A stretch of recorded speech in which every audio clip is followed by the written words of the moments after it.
மாசு பேசுறதெல்லாம் கேட்கவே கூடாது. அதை இப்ப உட்கார்ந்து திமுக ஆட்சியில் இருக்கும் போது கேவலமான கொடூரமான குற்றங்கள் நடக்குதுங்க. திமுக விஷயத்துல அவங்க அழுத்து விட்டதுனால இது நீங்க கண்ட்ரோல் பண்ணீங்கன்னா போலீஸை தாண்டி போயிடுச்சு. போலீஸால எல்லாம் கண்ட்ரோல் பண்ண முடியுமோ அதை தாண்டி போயிடுச்சு. What is this nonsense? ஒரு பேரை அழிக்கிறதுனால ஒரு மொழி அழிச்சிட முடியுமா?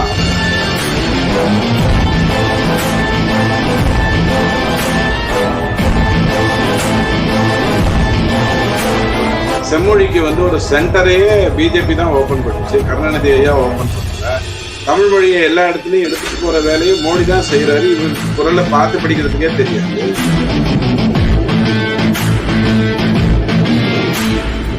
ஆனா ஒண்ணு சொல்லட்டோமா, அவர் திமுக தான் அண்ணாமலை காட்டு கொடுத்தாரு இல்லையா, செல்ல பிறந்தகை எவ்வளவு பெரிய ஊழல்ல மாட்டிருக்காருன்னு பேசிட்டு இருந்தாரு இல்லையா. சோ அந்த வகையில அவர் ஆல்ரெடி காங்கிரஸ்காரர் தான்.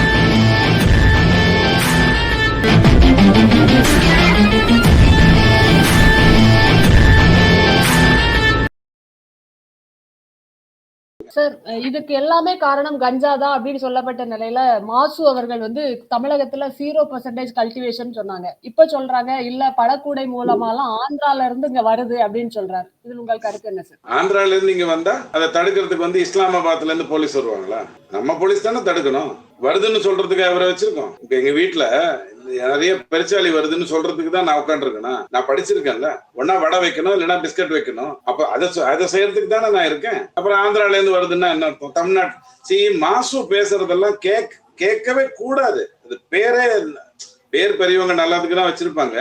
மாசு படிந்தவர் அவர் பேசுறதெல்லாம் கேட்கவே கூடாது. அவரை புறந்தள்ள வேண்டும். ஆனால் சிறுபான்மையினர் அவரை ஒரு குறிப்பிட்ட மதத்தினர் அவரை தூக்கி வச்சுட்டு உட்கார்ந்துருக்காங்க. அதனால பொறுத்துட்டு இருக்கோம். சார், இப்போ இவ்வளவு குற்றங்கள் நடக்குதுன்னா இந்த ஆட்சியில யாருமே பயப்படாம கம்ப்ளைண்ட் பண்றாங்க. அதனாலதான் இவ்வளவு நம்பர்ஸ் தெரியுது. போன ஆட்சியில அந்த சுதந்திரம் இல்ல மக்களுக்கே அப்படிங்கிறாங்களே. ரொம்ப சந்தோஷம். நியாயமான ஒரு பேச்சு. ரகுபதி ஏற்கனவே இதை பத்தி சொல்லியிருக்காரு.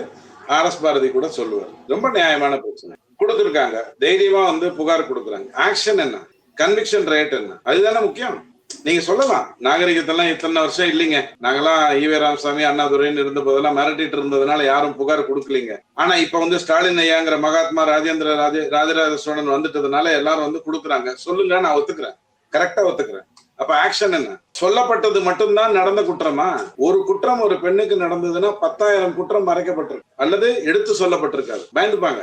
எதுக்கு வேண்டாத வேலை விடு, ஏதோ நடந்து போச்சு, தொலைது, ஒரு நாய் கடிச்சதுன்னு நினைச்சுக்க, சேத்துல விழுந்தோன்னு நினைச்சுக்கொண்டு விட்டு போயிடுவாங்க. அப்போ புகார்கள் வருகிறது என்று சொன்னால் உங்களுடைய நடவடிக்கை என்னங்கிறது தான் முக்கியம். இன்னும் கொஞ்ச நாள், மே 4ஆம் தேதிக்கு அப்புறம் பாருங்க, எதிர்கட்சியில உட்கார்ந்து இருப்பாங்க, குதின்னு குதிப்பாங்க. அங்கே பிட் பாக்கெட் அடித்தார்கள். ஏன் பிட் பாக்கெட் அடித்தார்கள்? ஒருவனின் சம்பளத்தை அப்படியே பிட் பாக்கெட் எடுத்து கொண்டு போவது நியாயமா? எடப்பாடி என்ன செய்கிறார் அப்படின்னு 6 சேனல்ல பேசிட்டு இருப்பாங்க. எதுக்கு? பிட் பாக்கெட்டுக்கு. அதை இப்ப உட்கார்ந்து திமுக ஆட்சியில் இருக்கும் போது கேவலமான கொடூரமான குற்றங்கள் நடக்குதுங்க.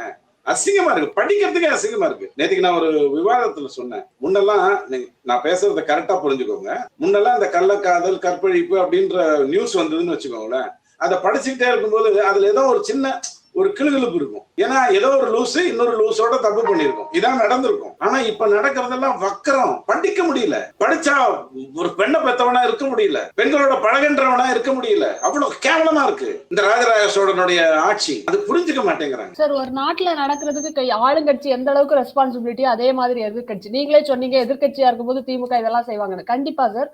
முன்னாடி அவங்க எதிர்கட்சியா இருக்கும்போது நடந்த அனிதாவோட தற்கொலையாக இருக்கட்டும், சாத்தான்குள்ள லாக்அப் டெத்தா இருக்கட்டும், ஏன் ஹாத்ராஸ்ல நடந்த ஒரு பெண்ணுக்கு நடந்த கொடுமையா இருக்கட்டும், எல்லாமே எங்களுக்கு இன்னைக்கு ஞாபகம் இருக்கு, மக்களுக்கு ஞாபகம் இருக்கு. பட் இப்ப இருக்க எதிர்கட்சி என்ன சார் பண்றாங்க? ஒரே வாரத்துல இத்தனை ரேப் நடக்குது, எவ்வளவோ லாக்அப் டெத் நடக்குது. பட் இவங்க கொண்டு சேர்க்கிறாங்கன்னு நினைக்கிறீங்களா? இந்த எதிர்கட்சி அதற்கான டிசர்விங்கா இருக்காங்கன்னு நினைக்கிறீங்களா? அனிதா தற்கொலை அப்படிங்கிறது ஸ்டாலின் ஐயாவை பிரின்ஸ் கஜேந்திரகுமார் ஸ்டாலின் ஐயா கிட்ட அனிதாவை கூட்டிட்டு போறாரு. அதுக்கப்புறம் சில நேரங்களையோ சில நாட்கள்லயோ அந்த தப்பு நடக்குது. சோ அதை நீங்க இதுக்குள்ள கொண்டு வராதீங்க. அது ஒரு பேரம் தெளிவா பேசப்பட்டது. அனிதாக்கு மருத்துவக் கல்லூரிக்கு பேர் வச்சிருக்காங்க, மத்ததுக்கு பேசும்.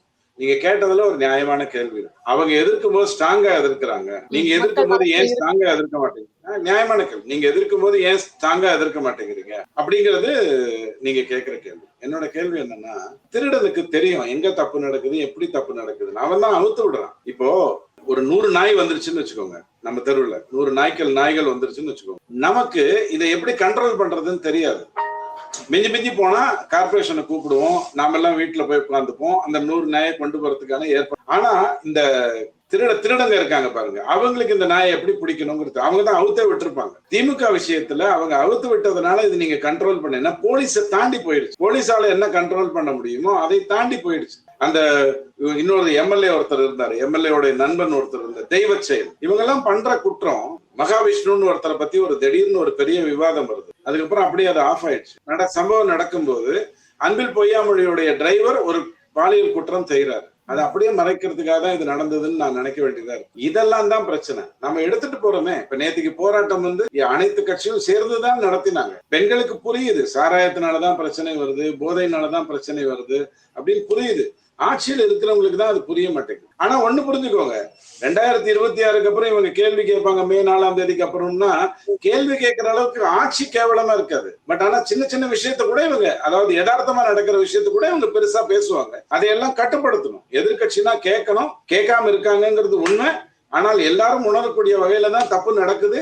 திருடனுக்கு தான் எப்படி யார அவுத்து விட்டான்னு தெரியும். இப்படிங்கிற அந்த 4 வரிகளை உங்ககிட்ட நான் பதிலா சொல்றேன். சார், இங்க எவ்வளவோ போராட்டங்கள் நடந்தது. தொழிலாளர்களாக இருக்கட்டும், விளாத்திக்குளத்துல அந்த போராட்டமா இருக்கட்டும், இதையெல்லாம் தாண்டி மே 17 இயக்கம் ரயில்வே ஸ்டேஷன்ல போய் ஸ்ப்ரே பண்ணதை நீங்க பாத்திருப்பீங்க. அதுல ஒருத்தர் ட்ரெயின் பக்கத்து அடிபட்டு இறந்தும் போயிருக்காங்க.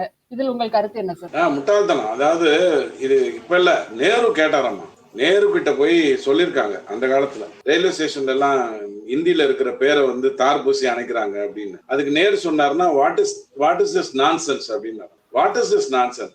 ஒரு பேரை அழிக்கிறதுனால ஒரு மொழி அழிச்சிட முடியுமா அப்படின்னு அவர் கேட்டிருக்காரு. இவனுங்க ட்விஸ்ட் பண்ணி விட்டாங்க. தமிழை நான்சென்ஸ் என்கிறார் நேருன்ட்டாங்க. யாரு? நம்ம அண்ணாதுரை தாத்தா. அந்த ரேஞ்சில அந்த 4 தலைமுறைக்கு முன்னாடி ட்விஸ்ட் பண்ணி விட்டாங்க.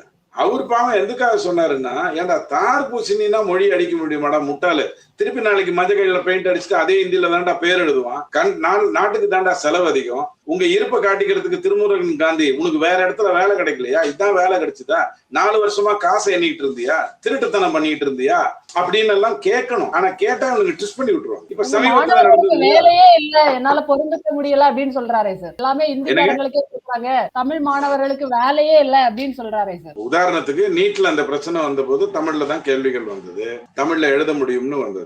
செம்மொழிக்கு ஒரு சென்டரையே பிஜேபி தான் ஓபன் பண்ணுச்சு, கருணாநிதி ஐயா ஓபன் பண்ணல.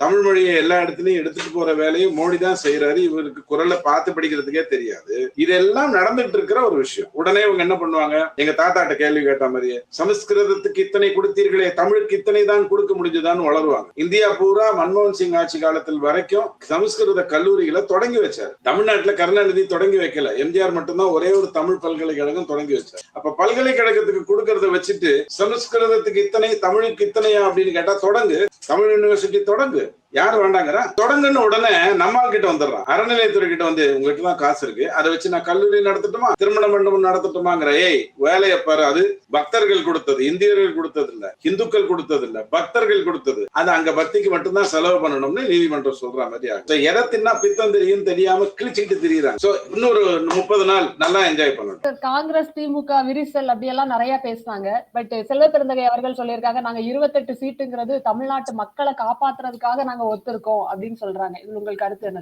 ஆமா, ஆனா ஒண்ணு சொல்லட்டுமா, அவர் திமுக தான். அண்ணாமலை காட்டு கொடுத்தாரு இல்லையா, செல்வ பிறந்தகை எவ்வளவு பெரிய ஊழல்ல மாட்டிருக்காருன்னு பேசிட்டு இருந்தாரு இல்லையா. சோ அந்த வகையில அவர் ஆல்ரெடி காங்கிரஸ்காரர் தான். அவரு காங்கிரஸுக்கு எப்படி வந்தாருங்கிறது உங்களுக்கு தெரியும் இல்ல. சத்தியமூர்த்தி பவன்ல போய் அடிச்சு உதச்சி எல்லா வேலையும் பண்ணிட்டாரு. அதுக்கப்புறம் கொஞ்ச நாள்ல அவர் தலைவர் ஆகிட்டார் காங்கிரஸுக்கு. அப்படிதான் வந்தாரு அவர். பாவம், அவர் சொல்றதை வச்சுட்டு நம்ம பேசுறதுக்கு ஒண்ணும் இல்ல. அவர் செய்த மிகப்பெரிய சாதனையே வாழ்க்கையில 114 சீட்டு வேணும்னு கேட்டுட்டு தான் கேட்டாரு. 4 மாசம் முன்னாடி தான் கேட்டாரு. 117 கேட்டு 28க்கு மாலை போட்டுக்கிற ஒரே ஆள் அவர் தான். அதனால அவரை நீங்க கண்டிப்பா பாராட்டணும்னு நான் வேண்டி விரும்பி கேட்டுக்கொள்ள. இல்ல, திருமாவளவன் ஐயா எதை வைத்துக் கொண்டு இப்படி எல்லாம் பேசுறாருன்னு தெரியல. அவர் ஃபர்ஸ்ட் அவருக்கு கிடைக்க வேண்டிய நியாயமான சீட்டை அவர் வாங்கிக் கொள்வது நல்லது என்னை பொறுத்த வரைக்கும். அது கிடைக்குமான்னு தெரியல. ஏன்னா அவர் கொஞ்சம் மிளகா போட்டு உப்பு போட்டு சாப்பிடுறவருங்கிறதுனால அரசியல்ல, அதனால அவர் திமுகவோட பேசி சீட் அதிகமா வாங்கணும்னு நான் ஆண்டவனை பிரார்த்திக்கிறேன். என்ன அவர் கோயிலுக்கு போனா வெளில இருக்கிற பொம்மை எல்லாம் பார்த்துட்டு அதுலயே அவரு சிலுப்பாயி திரும்பி வீட்டுக்கு போயிருவாரு. நாம அவரை கண்ணை கட்டி கோயிலுக்குள்ள கூட்டு போகணும், அவ்வளவுதான். அவருக்கு பதிலாக நாமளே ஆண்டவனை வேண்டிக்கலாம். தமிழ்நாட்டில் 5 தலைநகரங்கள் உருவாக்கப்படும், தலைமைச் செயலகம் சட்டமன்றம்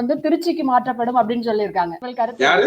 சீமான் அவர்கள். சீமான் தானே, அவர் ஃபேண்டாஸ்டிக். இப்படிதான் முகமது பின் துக்ளக் பண்ணாரு, அது கூட பழைய கதை. இப்போ இவர் பண்ணாரு நம்ம ஆந்திரால பேர ஜெகன்மோகன் ரெட்டி. அவர் என்ன பண்ணாரு, கோர்ட் எல்லாம் வைசாகில் இயங்கும், இது எல்லாம் அங்கே இயங்கும், அலுவலகம் எல்லாம் அமராவதியில் இயங்கும்னாரு. ஆட்சி தூக்கி போட்டாங்க. தலைநகரம்ங்கிறது மட்டும் இல்லைங்க, சட்டசபையை இவர் கட்டினார் இல்லையா, நம்ம கருணாநிதி செட்லாம் போட்டு ஒரு சென்னையில ஒரு செக்ரட்டேரியட்னு ஒண்ணு கட்டினாரு. நல்ல வேலையா அதை Jayalalithaa multi speciality hospital 36 department இருக்குது. இவர் 16 டிபார்ட்மெண்ட்டுக்கு வச்சுட்டு ரூம் வச்சுட்டு ஒரு பெரிய செட்டு போட்டு பிரம்மாண்டமா கட்டிட்டார். சரித்திரத்தில் கலைஞர் கருணாநிதி ஐயா கட்டியா அப்படின்னு வரணும்னு. இப்படி எல்லாம் திட்டமிடக்கூடாது. ஒரு தலைநகரம் அப்படின்னு சொன்னா ஒண்ணுதான். எம்ஜிஆர் கூட ட்ரை பண்ணாரு, ஆக்சுவலா 2 வரணும்னு சொன்னாரு. பிரிட்டிஷ்காரன் பண்ணான், கோடை காலத்துக்கு ஒரு மாதிரி வெப்ப காலத்துக்கு ஒரு மாதிரிங்கிறது. அவனும் அதே மாதிரியே ட்ரை பண்ணான். இப்படி எல்லாம் தலைநகரை ஸ்பிட் பண்ணணுங்கிற அவசியம் இல்ல. தலைங்கிறது ஒன்னாதான் இருக்க முடியும். 5 இருந்ததுன்னா அது 6 இருந்ததுன்னா 6 முகமாகும், 10 இருந்ததுன்னா ராவணன் ஆயிடும். அப்படிலாம் பண்ணக்கூடாது.